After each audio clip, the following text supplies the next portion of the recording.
Faly miarabantsika tsirairay avy andray a tratra izao alady maraina fa 7 volana jona ity a faliana aminay trano ihany koa mizara an-ten'Andriamanitra ho anao ary mirary ny soanao sady etỳ am-piandohana dia nitombonao manjakariva amin'ny fanaran'ny tompo amin'ny finoana ka tsisy asakana antsika tokoa na inona miseho amin'izao fiainana izao ny amin'ny fitiavan'i Kristy.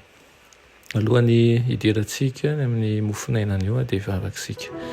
I Jehovah Andriamanitra eo mba lavem-pisaonanao izahay noho ny fitompo-taona sy ny maraina vaovao omenao anay indray, herinandro vaovao ny sokafanao aminay ary ianao no ankasitrahanay voalohany indrindra.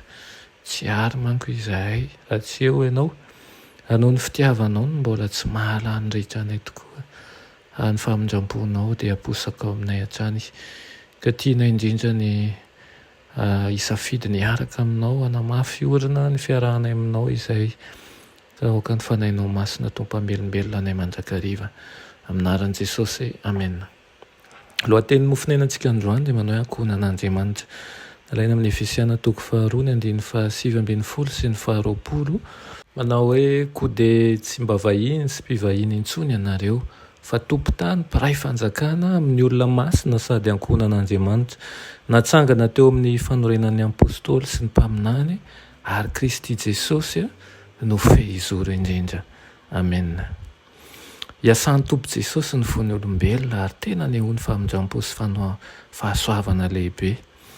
Misy fanovana mahagaga izay ataony hany ka mandamafy tsy hain'ny fitaka na ny hafetsehan'ny tohainy no fahitan'ny satanana izany. Talanjona sy fenao faliana ny jery lanitra, ny serafima ary kerobima, ireo hery nirahana hiara-miasa amin'ny olona eo am-pitazanana ny olombelona lavo izay efa zanaky ny fahatezerana kanefa noho ny fanofanan'ny Kristy dia manjary manam-pitoviana amin'Andriamanitra ary tonga zanany lahy sy zanany vavy sady manana anjara lehibe eo amin'ny raharaha sy ny fifalian'ny lanitra.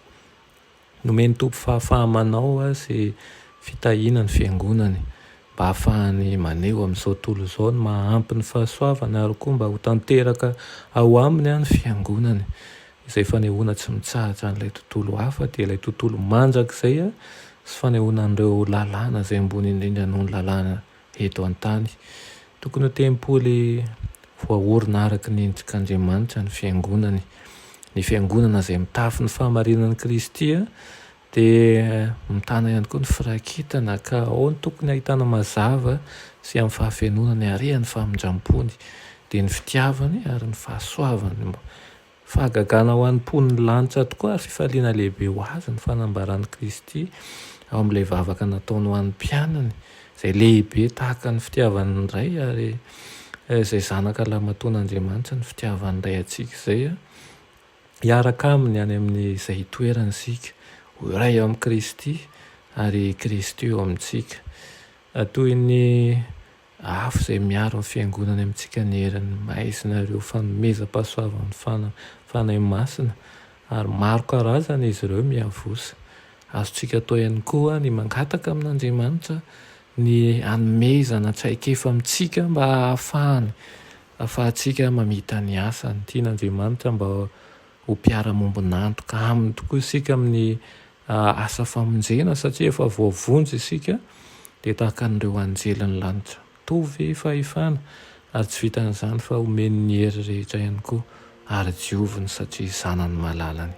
Ao koa fifaliana eo aminao ny fahatsapana sy ny fahalalana fa zanak'Andriamanitra tokoa ianao ary aoka ny asan'ny satana izay mety manembatsembana ny saina, mankahala sy manamaivana ny mahazanak'Andriamanitra anao hiala sy horoasina amin'ny anarany fa izy no efa nandaintsika ho zanany ary zanaka voafidy tokoa isika, amen. Rainay tsara indrindra mbola velom-pisaoranao izay ny amin'izany fitiavanao izany, zanaka ny fidianao tokoa izahay ary nomenao ny lova tsara indrindra dia ny fandovana ny fiainana mandrakizay. Tompo ampitombo eo anatinay ny faniriana lalina dia no iray fanjakana aminao.